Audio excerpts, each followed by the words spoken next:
వంగవీటి రంగా గారి విగ్రహం అంటే ఆరుగుళ్ళంతా పండగ చేసుకునే విధంగా అన్ని కులాలకి మతాలకి సంబంధం లేకుండా రంగా గారి ఆశయాలు ఏవైతే ఉన్నాయో అందరూ కూడా వచ్చి ఈ సభను దిగ్విజయపరిచినందుకు మీ అందరికీ పేరు పేరున ఉదయపూర్వ నమస్కారం.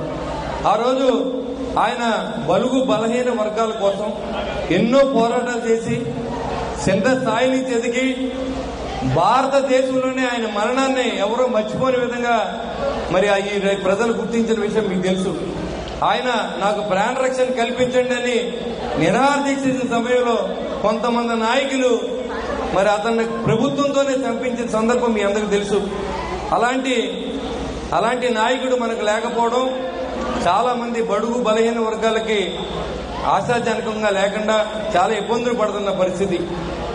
అప్పుడు ఇవాళ పవన్ కళ్యాణ్ గారు వంగవీటి మోహన్ రంగా గారు చూసుకుని అందరూ కూడా ఇవాళ ఆయన ఆదరించారు పవన్ కళ్యాణ్ గారిని.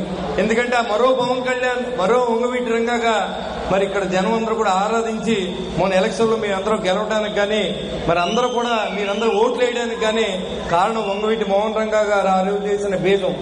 ఆ తర్వాత చిరంజీవి గారు పార్టీ పెట్టడం, అందరిలోనూ మేల్కొల్పు రావడం, మన శక్తి ఏంటో మనం తెలుసుకోవడం జరిగింది. రంగా గారిని కనుక మరి ఆయనతో మేము ట్రావెల్ చేసిన వ్యక్తులం. ఆయన చెర్లూరుపేటలో జైల్లో ఉన్నప్పుడు దాదాపుగా విజయవాడ నుంచి 100 బుల్లెట్లతో ఆయన ఎస్కాట్ చేసి తీసుకెళ్ళాం. 10 రోజులు చెర్లూరుపేటలో ఉన్నా నేను జైల్లో చంపేస్తారంటే అలాంటి వ్యక్తిని పోగొట్టుకోవడం చాలా దురదృష్టకరం. మరి ఆయన పోయి 40 సంవత్సరాలు 4 దశాబ్దాలు అయినా అవుతుంది దగ్గరగా. అయినప్పుడు కూడా ఆయన మర్చిపోకుండా ఇప్పుడున్న యువత అందరూ కూడా కులాలకి మతాలకి సంబంధం లేకుండా ప్రతి గ్రామాన్న విగ్రహాలు పెట్టడం. భారతదేశ చరిత్రలో అంబేద్కర్ గారి తర్వాత అన్ని విగ్రహాలు ఉన్న వ్యక్తి ఒక సామాన్య వ్యక్తి ఒక వంగవీటి మోహన్ రంగా చెప్పడం అక్షయంగా.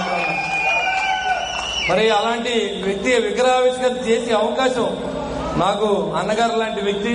ఎందుకంటే ఆయనతో మాకు కొంత తోటగోపి నేను కూడా ఎక్కువ ఆయనతోని